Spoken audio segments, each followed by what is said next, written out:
Hello everyone, welcome to career planet Jodhpur. मेरा नाम शैली गुरवानी और आप मुझसे ज़्यादा पीछे देख रहे हैं कि आज मैडम क्या पढ़ाने वाली है। आज हम पढ़ने वाले हैं लॉ ऑफ रेसिप्रोकल प्रोपोर्शन। ठीक है, स्लाइड चेंज करना मैं भूल गई थी। तो बच्चे, हम पढ़ रहे हैं मोल कॉन्सेप्ट, रसायन विज्ञान की मूलभूत अवधारणाएं।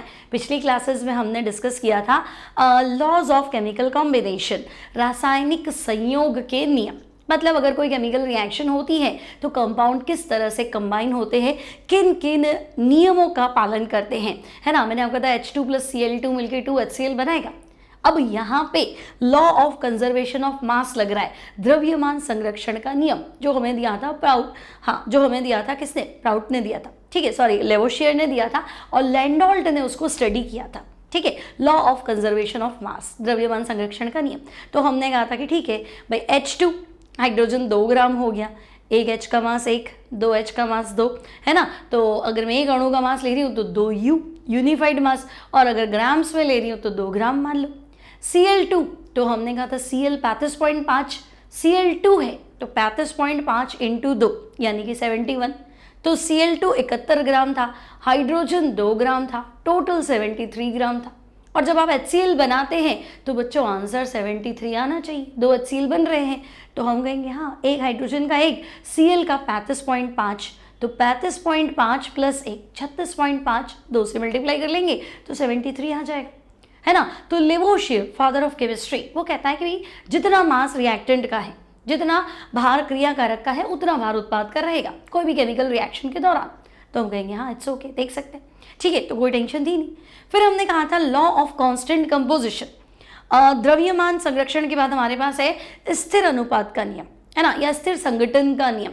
तो हम कहेंगे कि भाई अगर एक कंपाउंड को बनाने के तरीके अलग अलग हो, मेथड ऑफ प्रिपरेशन अलग अलग हो, मोड ऑफ प्रिपरेशन, बनाने की विधि अलग अलग हो, या जहाँ से आप लाए हो वो सोर्स अलग अलग हो, लेकिन उसमें जो एलिमेंट्स है उनका रेशियो बाय मास, द्रव्यमान का अनुपात जो है वो हमेशा कांस्टेंट रहेगा।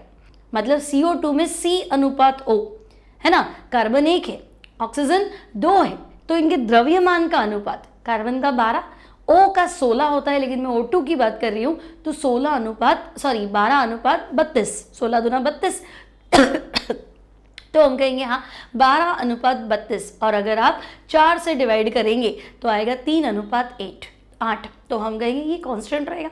अब CO2 कोई विधि से बनाओ रहेगा तो CO2 ना, है ना। तुमने कहा मैंने कैल्शियम कार्बोनेट को गर्म करके बनाऊं, चाहे C+O2 बनाऊं, चाहे CO+O2 बनाऊं, CO2 किसी भी तरीके से बनाओ रहेगा तो CO2। तो द्रव्यमान का अनुपात क्या रहेगा, तो मैं कहूँगी कांस्टेंट रहेगा, ठीक है। तो ये कॉन्सेप्ट था प्राउट का। फिर हमने पढ़ा था लॉ ऑफ मल्टीपल प्रपोर्शन, गुणित अनुपात का नियम, डाल्टन ने दिया था। अब डाल्टन भी यही कह रहा है कि 2 एलिमेंट मिल जाते हैं और एक से ज़्यादा कंपाउंड बनाते हैं तो आपको टेंशन करने की जरूरत नहीं है, एक एलिमेंट का मास तो कांस्टेंट होगा, दूसरे का बदलेगा। अब जो बदल रहा है ना वो सरल अनुपात में होगा, जैसे H2O और H2O2। तो भाई H2 इधर भी, H2 इधर भी, तो इनका भार तो 2 है, लेकिन इधर O है, इधर O2 है, तो O मतलब 16, ऑक्सीजन का भार कितना है 16, और O2 कितना है 32, तो हम कहेंगे यहाँ 16/32, 1/2। तो 2 तत्व जब आपस में मिलकर एक से ज्यादा कंपाउंड बनाते हैं तो एक का डिफरेंट मास, है ना, जिस तत्व के भिन्न भिन्न मास जो कि दूसरे के समान भार से क्या करते हैं, जुड़ते हैं, वे सरल अनुपात में होते हैं। सीधी सी बात थी, समझ में आ गया, सिंपल था। तो ये कॉन्सेप्ट था डाल्टन का और हमने इन पे बेस्ड न्यूमेरिकल भी की। आज हमारे पास है लॉ ऑफ रेसिप्रोकल प्रोपोर्शन, व्युत्क्रम अनुपात का नियम, लॉ ऑफ रेसिप्रोकल प्रोपोर्शन, व्युत्क्रम अनुपात का नियम, ठीक है। ये दिया था आपको रीचर ने, है ना। पहला था लेवोशियर, दूसरा है प्राउस्ट, तीसरा क्या था डाल्टन, और चौथा है रीचर। अब बच्चे ये है तो नहीं NCERT में, बट आपको आना चाहिए, जब सब पढ़ रहे हैं तो उसको भी पढ़ ही लेंगे ना, तो ये भी हमें आना चाहिए, ठीक है। अब है क्या, तो देखो इसको हम उदाहरण से समझते हैं। लॉ ऑफ रेसिप्रोकल प्रोपोर्शन, व्युत्क्रम अनुपात का नियम, या फिर आप इसे बोल सकते हैं तुल्य अनुपात का नियम। अब मुझे बताओ, तुम्हें यहाँ चाहिए 3 एलिमेंट, नियम मत पढ़ो, भी नियम समझ में नहीं आएगा। यहाँ ले तुम 3 एलिमेंट, 3 तत्व जो तुम्हें अच्छे लगे, जो आपस में रिएक्ट भी करते हो, है ना। कोई 3 एलिमेंट ले लो जो आपस में क्रिया भी करते हो और तुम्हें लगे हाँ ये बहुत ठीक है। तो अभी नई नई साइंस ली है ना, तो हम ज़्यादा क्या सोचते हैं, तो हम कहते हैं C ले लो मैडम, H ले लो, O ले लो, है ना, यही दिमाग में आया। कुछ और भी आया तो उसको भी लिख लेना कमेंट में, अगली बार उसके हिसाब से बताऊंगी ये लॉ कैसे लगेगा। रिएक्ट करने चाहिए तीनों, ठीक है। तो हम कहेंगे अच्छा ठीक है, C ले ले, H ले ले, O ले ले। अब मैं इजी करने के लिए बता रही हूँ कि जो सबसे हल्का है, जिसका भार सबसे कम है, उसको यहाँ रख लेते हैं। जरूरी नहीं है बट नियम को इजी करने के लिए बता रही हूँ। तो हमने कहा ठीक है, यहाँ रख लेते हैं C। अब आप कह रहे हो CHO, तो O ले लो, C हो गया, O हो गया, H तो इधर। तो देखो जब दो तत्व A और B, ठीक है, एक कार्बन है एक ऑक्सीजन है, तो जब दो एलिमेंट A और B किसी तीसरे तत्व C ये से क्रिया करते हैं अलग अलग, तो हम कहेंगे हाँ C और H क्रिया करके तो CH4 बना रहे थे, और हाइड्रोजन और ऑक्सीजन क्रिया करके क्या बना रहे थे, हम कहेंगे H2O बना रहे। जब दो भिन्न भिन्न तत्व A और B किसी तीसरे तत्व C से क्रिया करते हैं, ठीक है, तो इसके निश्चित भार से जुड़ने वाले इनके अनुपात, तो हम कहेंगे अच्छा इसका भार निश्चित करना है तो CH4। बात समझ में आ गई ना। जब दो तत्व A और B ले ली, किसी तीसरे तत्व C से क्रिया करके अलग अलग कंपाउंड बना रहे, बना दी। अब यहाँ देखो CH4 में हाइड्रोजन का भार 4 है, H4 है ना बेटा, एक हाइड्रोजन एक, 4 हाइड्रोजन कितने 4, तो मैं कहूँगी यहाँ CH4 में हाइड्रोजन का भार 4 है, और C में कितना, तो हम कहेंगे 12, ठीक है। सिमिलरली H2O में हाइड्रोजन का भार 2 है, ऑक्सीजन का कितना है 16, H2O ये 2 और ये हो गया 16। अब तुम कहोगे नहीं ये 2 है इधर तो 4 है, तो अब मैं क्या करूँ, कांस्टेंट करना है तो इसको डबल कर दो भाई, यहाँ 4 है तो यहाँ पे भी 4 होना चाहिए ना। जब दो तत्व A व B किसी तीसरे तत्व C के निश्चित भार से जुड़ते हैं, तो निश्चित कहाँ हुआ, यहाँ 4 था यहाँ 2 था, तो या तो इसको 2 कर दो या इसको 4 कर दो, तो मैंने इसको बढ़ा दिया इजी करने के लिए। तो देखो 2 से तो 16 भाग जुड़ रहा था, 4 से कितना जुड़ेगा, तो मैं कहूँगी 32 भाग जुड़ेगा। बात समझ में आ गई। जब दो तत्व A और B किसी तीसरे तत्व C के निश्चित भार से संयोग करते हैं, तो उन कंपाउंड्स में, है ना, इनका रेशियो बाय मास, इनके द्रव्यमान का अनुपात, ठीक है, तो मैं कहूँगी C व O के द्रव्यमान, है ना, या भार ले लेते हैं, कितने भार का अनुपात जो कि H के निश्चित भार से संयोग करता है, ठीक है ना भाई। हाइड्रोजन के 4 भाग ले लिए आपने, H के निश्चित भार कितने, तो हम कहेंगे 4 भाग, ठीक है, से संयोग करता है।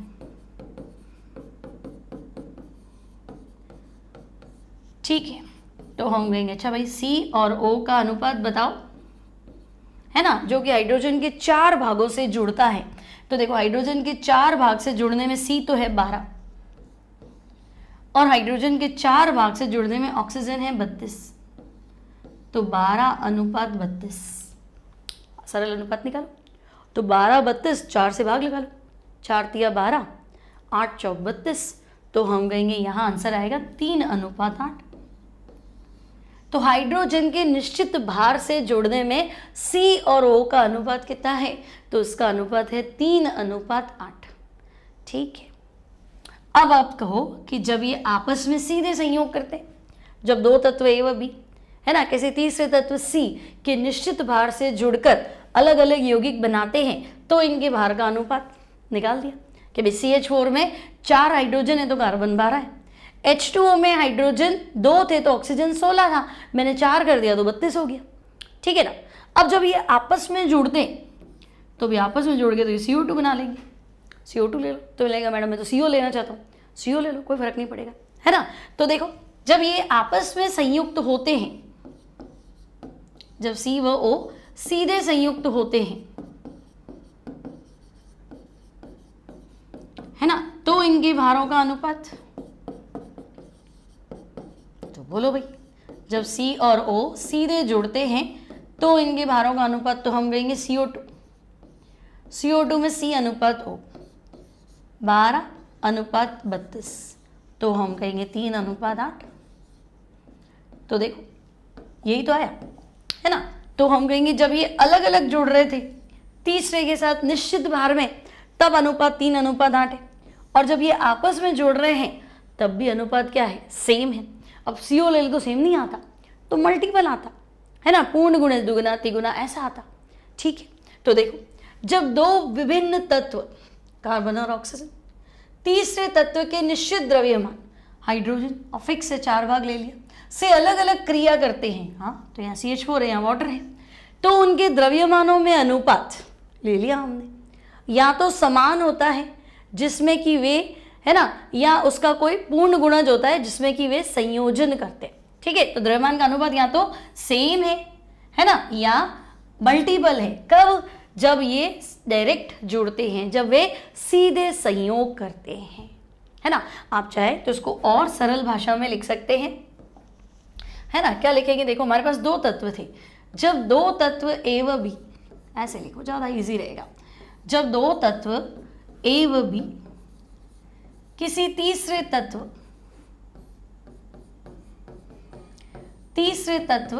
सी के निश्चित भार से संयोग करके, सी को कांस्टेंट करना था ना, तो हमने कहा ठीक है, और भार भी निश्चित करना था, निश्चित भार से संयोग करके,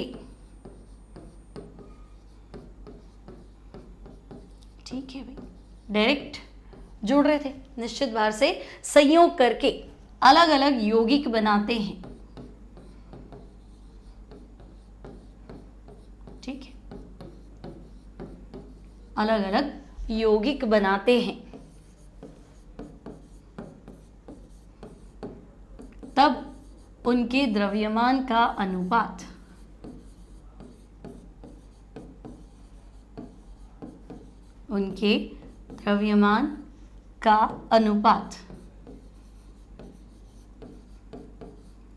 तथा जब वे सीधे संयुक्त होते हैं,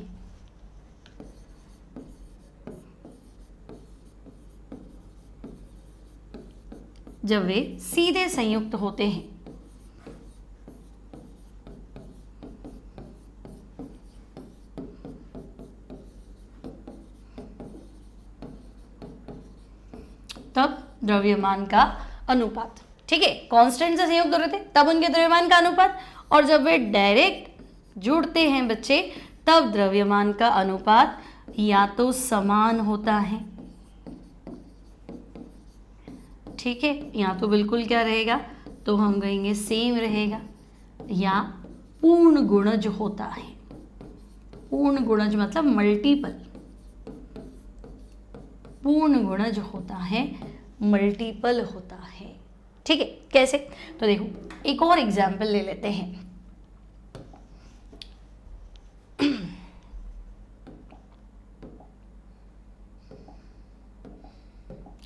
एक और एग्जाम्पल ले लेते हैं। मान लो तुम कोई एलिमेंट बता दो, 3 एलिमेंट बता दो जो आपस में भी क्रिया करनी चाहिए, है ना। भाई CHO तो ले लिया, और सिंपल बता दो तो हम ले लेते हैं हाइड्रोजन, ऑक्सीजन और सल्फर। अब इजी करने के लिए मैं तुम्हें बता रही हूँ, ट्राइंगल में हाइड्रोजन ऊपर रख लो, बाकी ऐसा कोई ज़रूरी नहीं, तुम्हारी मर्जी है, उसको ऊपर रखो, आंसर आ जाएगा। ठीक है, तो मैंने हाइड्रोजन ले लिया, बाकी मैंने ले लिया सल्फर और ऑक्सीजन, क्योंकि मुझे पता था कि ये दोनों मिलके तो वाटर बनाते और ये दोनों मिलके H2S बनाते। ठीक है, तो देखो H2S में हाइड्रोजन के 2 भाग हैं, और सल्फर में तो बेटा सल्फर का परमाणु भार 32 होता है। H2S में हाइड्रोजन के 2 भाग हैं, सल्फर का परमाणु भार कितना होता है? 32, तो 2 के साथ 32 जुड़ रहे। सिमिलरली H2O में हाइड्रोजन के 2 भाग हैं और ऑक्सीजन के कितने हैं? 16। ठीक है, तो S व O के द्रव्यमान का अनुपात, सल्फर और ऑक्सीजन के द्रव्यमान का अनुपात, जो कि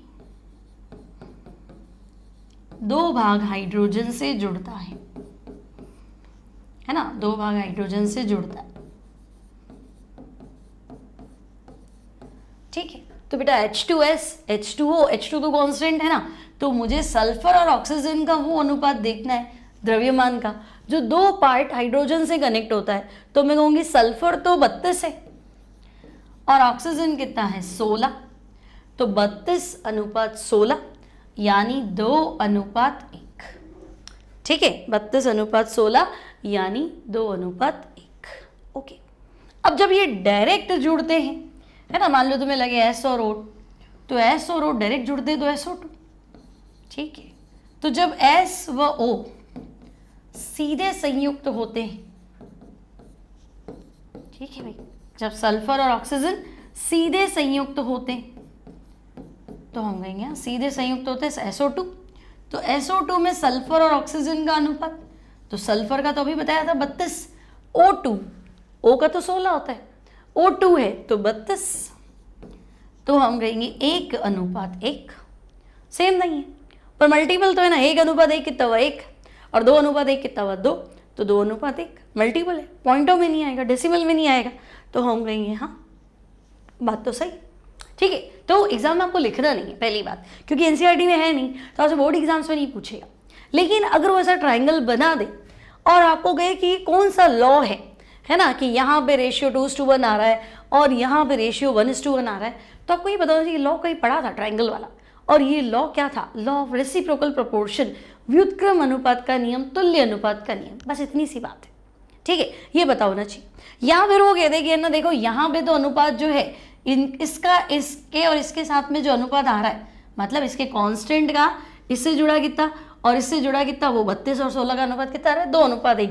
तो जब ये सीधे संयुक्त होंगे तो अनुपात क्या होगा, तो क्या होगा कि अगर नियम पढ़ा हुआ है ना तो थोड़ा जल्दी समझ में आ जाए कि ये बोल क्या रहा है, नहीं तो क्या होगा नियम पढ़ा हुआ ही नहीं तो मतलब पूछ क्या रहा है, आता तो तुम्हें है बट प्रॉब्लम क्या है कि पता ही नहीं वो पूछ क्या रहा है, तो फिर करूँगा कैसे, आई बात समझ में।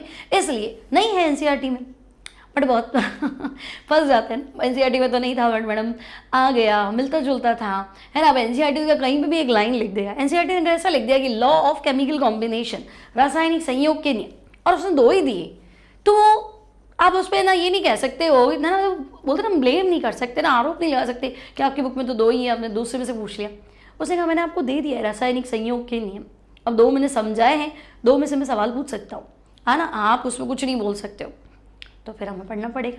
अच्छा है ना, ब्लेम करने से अच्छा हम पढ़ ही लेते, दिक्कत ही क्या है, तो सिंपल है, ज़्यादा कोई टेंशन है नहीं, है ना। तो ठीक है, बहुत ज़्यादा डिटेल में भी नहीं पढ़ना, बट आइडिया होना जरूरी है, काम में आए नहीं आए बात की बात है, समझ में आ गया, कोई टेंशन नहीं है। जब 2 भिन्न भिन्न तत्व ए व बी किसी तीसरे तत्व सी के निश्चित अनुपात से संयोग करते हैं तो इनके द्रव्यमान का अनुपात, तथा जब वे आपस में सीधे संयोग करते हैं तो उनके द्रव्यमान का अनुपात या तो समान होता है या मल्टीपल होता है, पूर्ण गुणज होता है।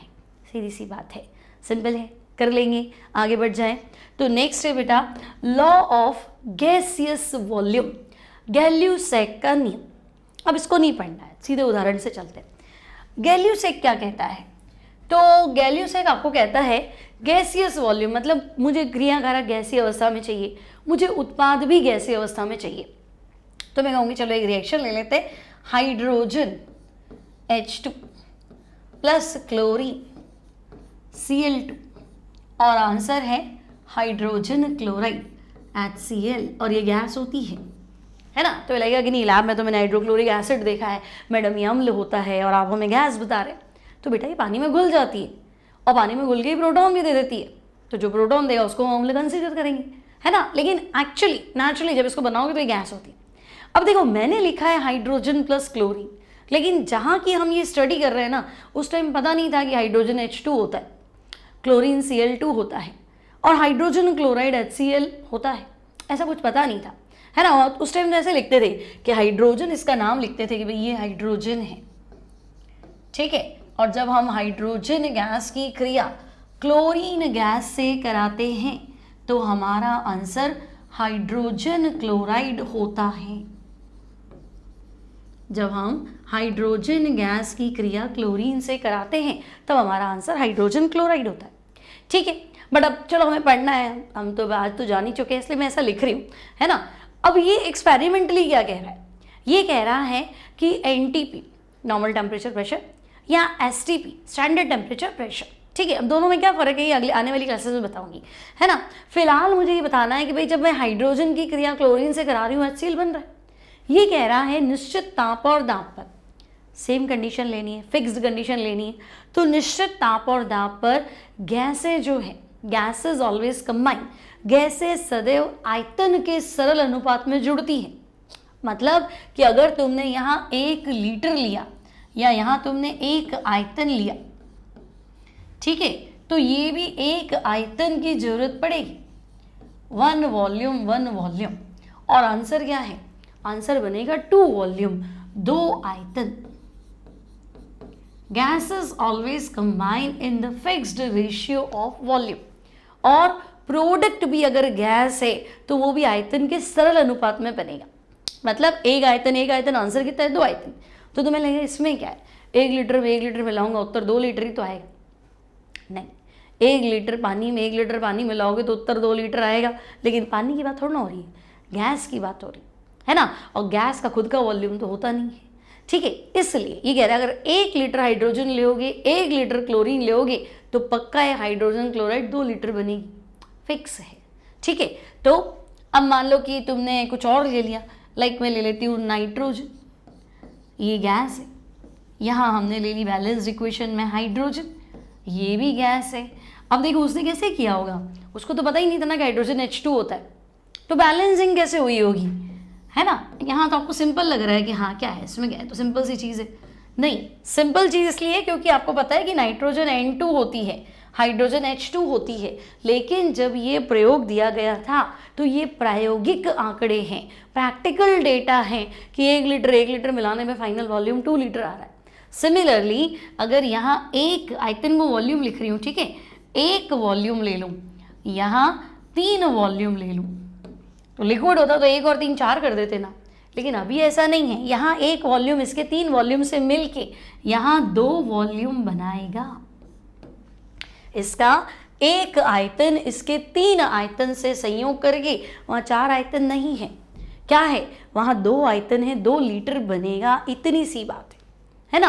अब आपको लगेगा कि लिक्विड होता तो सही था, ये प्रैक्टिकली प्रूव्ड है कि 1 लीटर नाइट्रोजन में 4 लीटर हाइड्रोजन मिलाओगे ना, वॉल्यूम कम हो जाता है और आपका आंसर कितना आता है, 2 लीटर अमोनिया गैस बनेगी, ठीक है, under certain condition of temperature और प्रेशर, है ना। ताप और दाब की निश्चित परिस्थितियों में या समान परिस्थिति में, आई बात समझ में। एसटीपी ले लो या एनटीपी ले लो, स्टैंडर्ड टेम्परेचर और प्रेशर ले लो, ठीक है। अब देखो क्या कह रहा है, ये उदाहरण तो तुम्हें समझ में आ गया है ना। ये कह रहा है सेम टेम्परेचर और प्रेशर पे, समान ताप और दाब पर रासायनिक अभिक्रियाओं में क्रियाकारक और क्रियाफल के आयतन परस्पर छोटी पूर्ण संख्या के आयतन में रहते हैं। इसे ही आयतन के निश्चित अनुपात का नियम कहते हैं। मतलब समझे ना तुम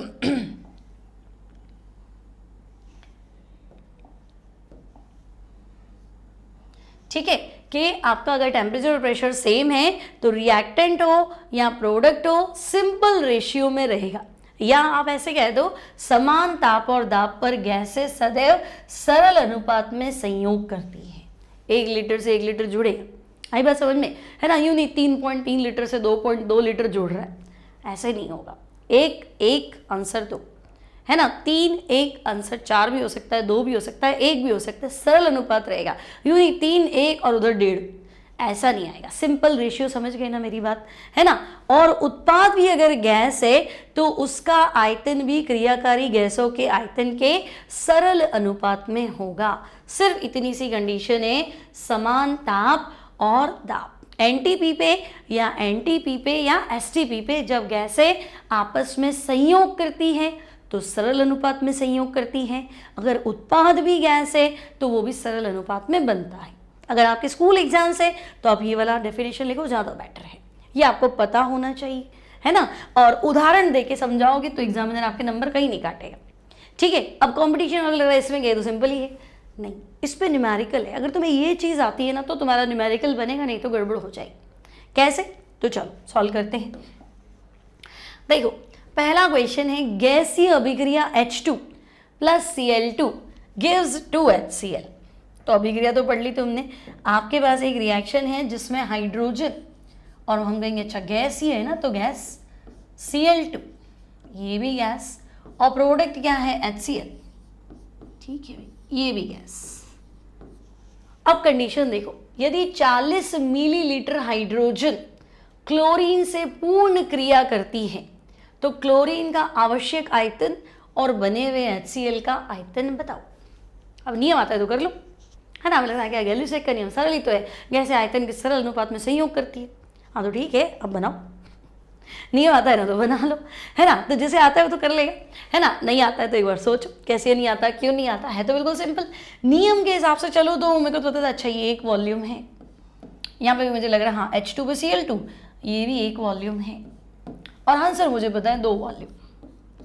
लेकिन ये तो मेरा डेटा है कि भाई 1 कप दूध 1 कप पानी है और आंसर 2 कप चाय, ये तो मुझे चाहिए। अब चाहिए वो तो ठीक है, तुम लाए क्या वो तो देखे, ठीक है। तो आप कह रहे हो भी 40 ml हाइड्रोजन है, तो आप लाए हो 40 मिलीलीटर हाइड्रोजन। फिर आप कह रहे हो क्लोरीन से पूर्ण रूप से क्रिया करती है, मतलब ये पूरी खत्म करनी है ना। आप लाए हो, मैं ये सामान लाया हूँ और उसको पूरा मिला लो, तो पूरा मिला लो तो उसके हिसाब से बाकी चीज़ें उठानी पड़ेंगी। आई बात समझ में ना। आप कह रहे हो मैं 40 ml हाइड्रोजन लाया हूँ, ये पूरी रिएक्ट करानी है, तो ठीक है आपने सिर्फ एक लाइन बोल दी, आगे हमें समझना है। तो हम कहेंगे भाई अगर ये एक वॉल्यूम है तो ये एक वॉल्यूम चाहिए। ये लाए तो 40 ml और ये चाहिए भी 40 ml, पर मुझे कैसे पता चलेगा ये पूरी खर्च करनी है। तो बोला है ना कि भाई पूरी खर्च कर दो, तो पूरी खर्च कर दें, बोल दिया आपने। अब हम खर्च कर देंगे कि भाई अगर ये 40 ml है तो ये 40 ml चाहिए, है ना। तो ये हम उठा लेंगे अपने हिसाब से, है ना। वो बोलेगा नहीं कि तुम्हें 40 ml क्यों उठाई, किसने बोला, क्योंकि इसको पूरा निपटाने के लिए ये पूरा चाहिए। तो ये 40 ml है तो ये 40 ml चाहिए, ठीक है। मान लिया ये 40 ml चाहिए। अब मुझे लग रहा है ये एक वॉल्यूम है, एक वॉल्यूम है, तो ये आंसर 2 वॉल्यूम है, तो ये आवश्यक तो है 40, और वो बनेगा कितना, बोलो 80 बोल रहे हो तो सही बोल रहे हो, है ना। बने हुए HCl का आयतन तो भाई 1 खर्च होता है 2 बनते हैं, तो 40 खर्च होगा तो 80 बनेगा, तो 80 ml HCl प्राप्त होगी। सीधी सी बात है 80 ml HCl बनेगी। बोलो कोई तकलीफ है तो बोलो, समझ में आ गया। एक वॉल्यूम 2 वॉल्यूम, हम 40 ml लाए थे तो हमें कहेंगे हमें भी 40 दे दो, और जो बनेगा दैट भी 80 ml। सिंपल सी बात है, ठीक है, कहीं कोई टेंशन नहीं, है ना। ये law of gaseous volume given by Gay Lussac. तो कितने पढ़ लिए, law of conservation of mass, है ना। देखो इंग्लिश में बोलती रहूँगी तो क्या है, मेरे को बैठी हुई है और तुम्हें भी बैठ जाएगी, है ना। और आने वाले टाइम में तुम्हें पता है, चाहे इंजीनियरिंग करो चाहे मेडिकल करो, है ना, आगे सब कुछ आपको इंग्लिश में पढ़ना है, हिंदी में बहुत कम चांसेस हैं। कोई भी हायर स्टडीज़ करते हैं तो आपको लगेगा BSc कर दूंगा वो तो हिंदी में, बिल्कुल। फिर MSc करूँगा वो तो इंग्लिश में करनी पड़ेगी, है ना। तो ले दे के आपको इंग्लिश तो पढ़नी पड़ेगी। तो आप प्रॉब्लम क्या है कि हम बिल्कुल हिंदी मीडियम के विद्यार्थी हैं तो कोई टेंशन नहीं है, बट की पॉइंट्स जो है ना बच्चे वो आपको इंग्लिश में आने चाहिए। इंग्लिश भी इम्प्रूव हो जाएगी और फ़ायदा ही करेगी, है ना। तो चलो, तो मैं क्या बता रही थी, हाँ 4 नियम तो 5 नियम पढ़ लिए हमने, है ना। पहला था लॉ ऑफ कंजर्वेशन ऑफ मास, द्रव्यमान संरक्षण का नियम, ठीक है, सिंपल था। किसने दिया था, लेवोशियर ने, ठीक है, ओके। सेकेंड था लॉ ऑफ कांस्टेंट कंपोजिशन, स्थिर अनुपात का नियम, स्थिर संगठन का नियम, किसने दिया था, प्राउस्ट ने, ठीक है। फिर थर्ड आपका आता है लॉ ऑफ मल्टीपल प्रोपोर्शन, गुणित अनुपात का नियम, डाल्टन ने। चौथा था लॉ ऑफ रेसिप्रोकल प्रोपोर्शन, व्युत्क्रम अनुपात का नियम, रिचर ने। फिर पांचवा आ गया लॉ ऑफ गैसियस वॉल्यूम, गैसीय आयतन संबंधी नियम, किसने दिया, गैल्यूसेक ने, ठीक है। न्यूमेरिकल भी हमसे बन गया, कोई टेंशन नहीं। एक और कर लेते हैं, देखो गैसीय अभिक्रिया वही H2 + Cl2 gives 2 HCl, ठीक है। अब जैसे आता है वो तो फटाफट करके मुझे आंसर दे दो, है ना। H2 की क्रिया हमने कराई Cl2, H2 + Cl2 gives, तो हम कह रहे हैं भाई 2 HCl, ठीक है। हाइड्रोजन की क्रिया कराई क्लोरीन से और 2 HCl। प्रारंभ में 20 मिलीलीटर हाइड्रोजन और 30 मिलीलीटर Cl2 लिए तो बना हुआ HCl, Cl2 का बचा हुआ भाग, है ना, और आयतन ज्ञात करो। अब है ना इसमें केमिस्ट्री है ही नहीं, मुझे तो ऐसा लग रहा है। कहाँ है बोलो, वो कह रहा है देखो ये अभिक्रिया है ना। तो मैं कह रही हूँ बेटा 2 कप चाय बना, ठीक है, 2 कप चाय बना दे, 1 कप पानी ले लेना, 1 कप दूध ले लेना और 2 कप चाय दे देना, ठीक है। ये देखो ऐसे सिखाया है, ऐसे चाय बनानी है, ऐसे HCl बनाना है, और वो तो खुद दिया हुआ है, देखो बेचारा खुद ही बोल रहा है, हम तो क्या ही करें, ठीक है। तो हम कहेंगे ओके 2 कप चाय बनानी है।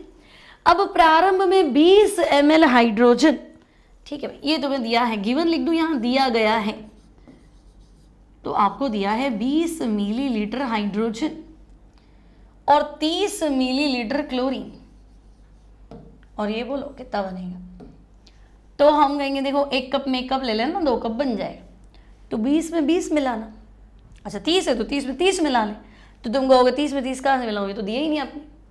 तो भाई 30 में 20 नहीं मिला सकता है, बराबर चाहिए तो 20 में 20 मिला ले। नहीं समझे भाई, 1 कप दूध है, 1 कप पानी है, 2 कप चाय बना दे। अब तुम कह रहे हो कि मैडम है ना, दूध तो 20 कप दिया है आपने और पानी 30 कप दिया है, तो यूँ नहीं तो अपने हिसाब से चाय बना दो। नहीं, जो बताया रूल के हिसाब से बनानी है। तो 20 कप में 20 कप ही पड़ेगा। या तो आप क्या करो कि दूध की मात्रा बढ़ा दो या पानी की मात्रा घटा दो। मैं कहूँगी नहीं, हम तो कुछ नहीं करेंगे, हम तो गुरुजी है, हम कुछ नहीं करने वाले, जो दिया उसी पे काम करो। तो कर लो, साइंस के बच्चे हो, है ना, जुगाड़ लगाओ। तो तुम कहोगे अब क्या करें, मान तो रहे नहीं भाई, 1 पे 1 चाहिए तो 20 पे 20 चाहिए, तो वो तो पड़ा है ना। तो हम कहेंगे नहीं, ये 30 है, 30 लाओ। 30 हम अपनी मर्जी से ला नहीं सकते, जो दिया है उसी में काम करना है। साइंस का पहला नियम है, जो कंडीशंस है इसी में काम करना है। आई बात समझ में। तो हम कहेंगे 30 में 30 तो मैं तो बढ़ा नहीं सकता, तो ठीक है ना, 20 में 20 तो अवेलेबल है ना, 10 बचेगा। तो यहाँ 20 ml क्या करेगा, क्रिया कर लेगा, है ना। 20 है ना, पूरा का पूरा क्या कर लेगा, क्रिया कर लेगा। बचेगा कितना, तो मैं कहूँगी खत्म हो गया, 20 का 20 क्रिया करेगा तो बचेगा कितना, तो बचा तो 0। अब ये 1 पे 1 चाहिए तो बेटा 20 वॉल्यूम भी 20 वॉल्यूम चाहिए। नियम तो गैल्यूसेक तो आपको बोल के गया ना, समान आयतन में गैसें जो आयतन के सरल अनुपात में क्रिया करती है, 1 पे 1 का खर्चा है तो 20 पे 20 का खर्चा है। तो हम कहेंगे ओके 30 है ना, तो 30 माइनस 20 बचेगा कितना, 10 ml शेष। ठीक है, क्रिया कितना करेगा, तो हम कहेंगे क्रिया तो 20 ml ही करेगा, है ना, 20 ml ही क्रिया करेगा। सही कह रही हूँ मैं, ठीक है। तो हम कहेंगे 30 दिया ना, तो 10 वापस दे देंगे, ये लो भाई जो बचा है आप रख लो। अब 1 1 उत्तर दो, तो 20 से 20 क्रिया करेगा, 10 हम कह देंगे वापस रख ले। अब ये भी 20 ml है, ये भी 20 ml है। अब ये नहीं देखना है 20 लीटर 20 लीटर 40 लीटर, हाँ ये देखना है स्टोइकियोमेट्री, बैलेंस्ड इक्वेशन, एक आयतन उत्तर 2 आयतन। तो 20 ml उत्तर 2 × 20 ml मतलब 40 ml। तो यहाँ आंसर कितना होगा, तो हम कहेंगे 40 ml HCl बनेगा। नियम हमारा ये बोल रहा है, इसलिए हम भी यही बात बोल रहे हैं। बात समझ में आ गई, 40 ml HCl हाइड्रोजन क्लोराइड बनेगा। बोलो इतनी बात क्लियर है क्या। ठीक है, 1 2 क्वेश्चन और कर लेते हैं इसी पे based, law of reciprocal proportion में। ठीक, चलो एक क्वेश्चन में बस रिटर्न में नहीं है, मैं लिख लेती हूँ। आपसे पूछा गया है, क्या पूछा गया है आपसे पूछा गया how much volume is required for the complete combustion of. ठीक है, देखो क्वेश्चन है 40 ml एसिटिलीन, 40 ml एसिटिलीन के पूर्ण दहन के लिए,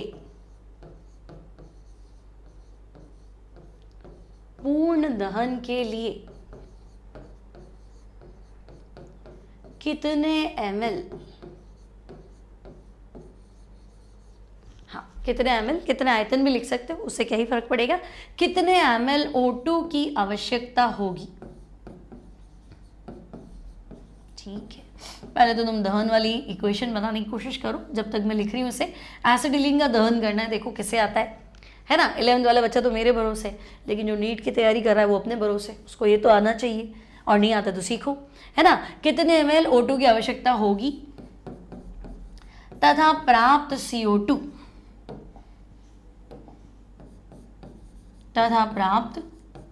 CO2 का आयतन भी बताइए। ठीक है, सारे डेटा सेम टेम्परेचर और प्रेशर पे है ना, ताप और दाब की समान परिस्थिति इसमें लिखना है। ठीक है, CO2 का आयतन बताइए।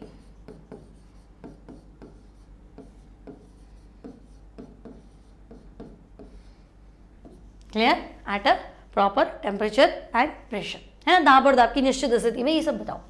अब जिसने बना लिया है वो ठीक है, नहीं बनाया वो सोचो, आपको बनानी थी बेटा। एसिटिलीन होता है C2H2, एसिटिलीन गैस होती है C2H2, जिसे आप एथाइन बोलते हैं। ठीक है, तो हम कहेंगे ओके चलो C2H2 दहन, और दहन वो कहते रहा है कितनी ऑक्सीजन चाहिए, मतलब अभिक्रिया तुम्हें ऑक्सीजन से करानी। कंबशन दहन burning in presence of oxygen, जलाओ उसको। तो C जलेगा तो CO2, C जलेगा तो CO2, हाइड्रोजन जलेगा तो H2। ठीक है, तो मैं कहूँगी 2 कार्बन है, जला दो तो 2 CO2, और हाइड्रोजन जलेगा तो H2O। ठीक है, अब 2 CO2 बना दिया, हाइड्रोजन ये बना दिया। अब देखो हुआ क्या, तो मुझे बैलेंस करनी पड़ेगी ना, तो 2 2 4 और 1 5, तो मैं यहाँ लिख देती हूँ 5/2। तो तुम कहोगे मैडम ये ऐसे तो आ नहीं सकता, आपने तो कहा था सरल अनुपात में संयोग करती है। तो वो तो सरल अनुपात में ही संयोग कर रही है ना। 1 मोल पे ये टुकड़े कहाँ से करूँगी मैं, 2.5 आ रहा है ना, तो 2.5 मोल ऑक्सीजन थोड़ा ना अवेलेबल है, तो हम कहेंगे 2 पे 5 चाहिए। लेकिन मैं न्यूमेरिकल सॉल्व कर रही हूँ इसलिए मैंने ऐसे लिखा है। भाई मुझे तो अपना आंसर 40 ml पे देना है, मैं क्यों टेंशन करूँ, मैंने तो एक सिंपल इक्वेशन बना दी है ना। आप इसको डबल भी कर सकते हैं। ठीक है, बात समझ में। देखो ऑक्सीजन कितना है, 2 दूनी 4, और ऑक्सीजन इधर कितना है 5। तो अगर मैं यहाँ 5 O2 लिखती ना बच्चे, तो ऑक्सीजन 10 हो जाते है ना। मुझे O 10 चाहिए, O 5 चाहिए है ना। 2 2 4, O 4 है और उधर O 1 है, 5 ऑक्सीजन चाहिए। तो अगर मैं 5 O2 लिखूँ ना तो वो 10 O बन जाएगा। तो मुझे 10 छोड़ना चाहिए है ना, मुझे तो इसका आधा चाहिए, इसलिए मैं इसका आधा कर देती हूँ।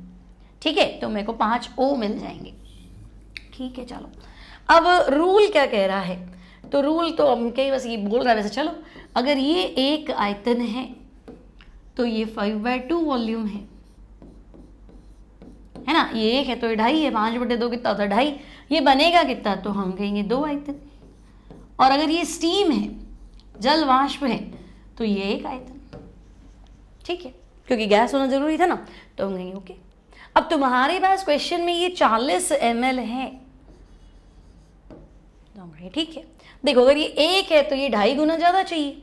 तो बेटा अगर ये 40 है तो 40 का 2.5 गुना ले लो, 5/2। तो 40 पंजे तो 200 होता है, 200 का आधा 100 होता है। तो हम कहेंगे तो 100 ml चाहिए, सोचना ही क्या है ना। 1 पे 2.5 चाहिए तो 40 का 2.5 गुना, तो 2 गुना 80 और आधा और जोड़ दो 100, तो ये 100 ml चाहिए। अब अगर ये 1 वॉल्यूम है तो CO2 2 वॉल्यूम है। तो बच्चे अगर ये 40 ml है तो ये, तो मैं कहूँगी 80 ml बनेगा।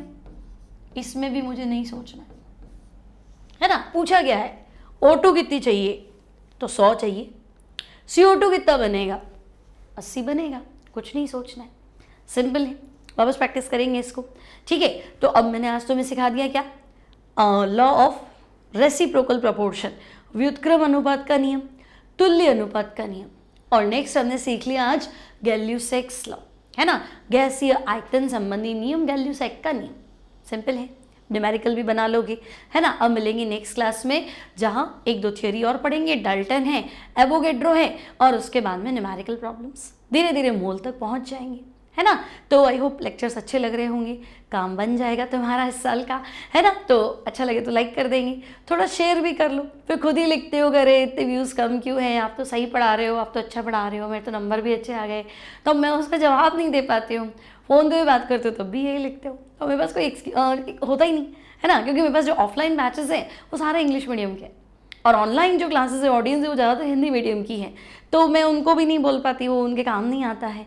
ठीक है, तो तुम ही शेयर कर लो, तुम्हें अगर अच्छा लग रहा है, तुम्हें लग रहा है कि व्यूज़ कम है, थोड़ा अच्छा होना चाहिए, तो देखो काम तो कर ही रहे हैं, मेहनत तो कर ही रहे हैं, फ्री ऑफ कॉस्ट भी कर रहे हैं। तो अब ये तो आपका ड्यूटी बनता है कि आप उसको स्प्रेड करें। अगर अच्छा आपको लग रहा है, आपको फ़ायदा हो रहा है, कुछ समझ में आ रहा है, आपको लग रहा है कि हाँ चलो, तो कोई आपके लिए अच्छा कर रहा है तो आप उसके लिए अच्छा कर ही सकते हैं, कोई बहुत बड़ी बात नहीं है।